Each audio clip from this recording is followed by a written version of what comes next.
A controversial tableau in the Olympics opening ceremony denounced by Christian and conservative critics as an offensive parody of the Last Supper was in fact inspired by a 17th century Dutch painting of the Greek Olympian gods. Art historians have said, "Does this painting remind you of something?"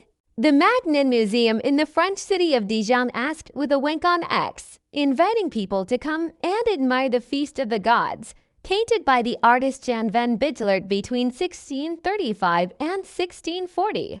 The Paris 2024 organizing committee on Sunday apologized to Catholics and other Christian groups if they had been offended by the scene, which featured drag queens, a transgender model, and a semi-naked singer sitting in a fruit bowl. French bishops regretted the excesses and provocation of the tableau, which they said amounted to a mockery of Christianity. Far-right French politicians and conservative Christians in the US and elsewhere have been more vituperative. Leonardo da Vinci's much-parodied The Last Supper portrays the final meal Jesus is said to have taken with his apostles. However, the creative director of the opening ceremony, Thomas Jolly, denied the scene, titled Festivity, was based on the painting.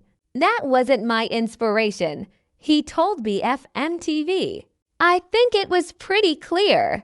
There's Dionysus who arrives at the table. Why is he there?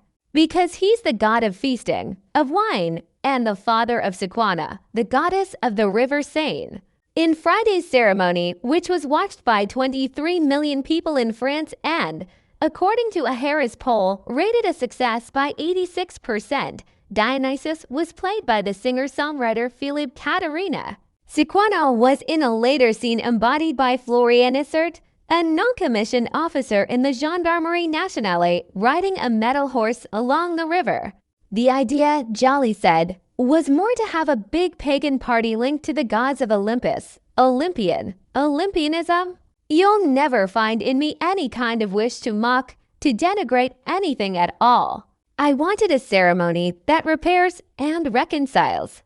Jolly did not name the painting that inspired the tableau, but art historians in France and the Netherlands have pointed to Van Bijlert's work, a portrayal of the ancient Greek deities gathered for a feast on Mount Olympus. The Dutch art historian Walter Schoenenberg was in no doubt.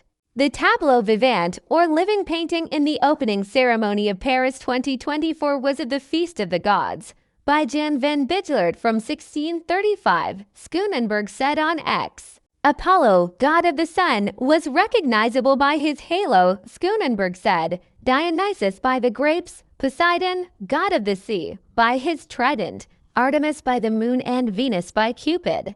Minerva, goddess of wisdom, and Mars, god of war, were also present. So there is no question in this tableau of an insult to Christians, the historian said. We're talking about the Olympic gods in a representation of Van Bijlert's work. The Greek gods came together on Olympus, where the ancient games took place. The Magnin Museum did, however, acknowledge similarities between the work and the Last Supper, which was painted more than a century earlier before the Protestant Reformation, which rejected Catholic art and even destroyed many works. That may go some way to explaining the confusion.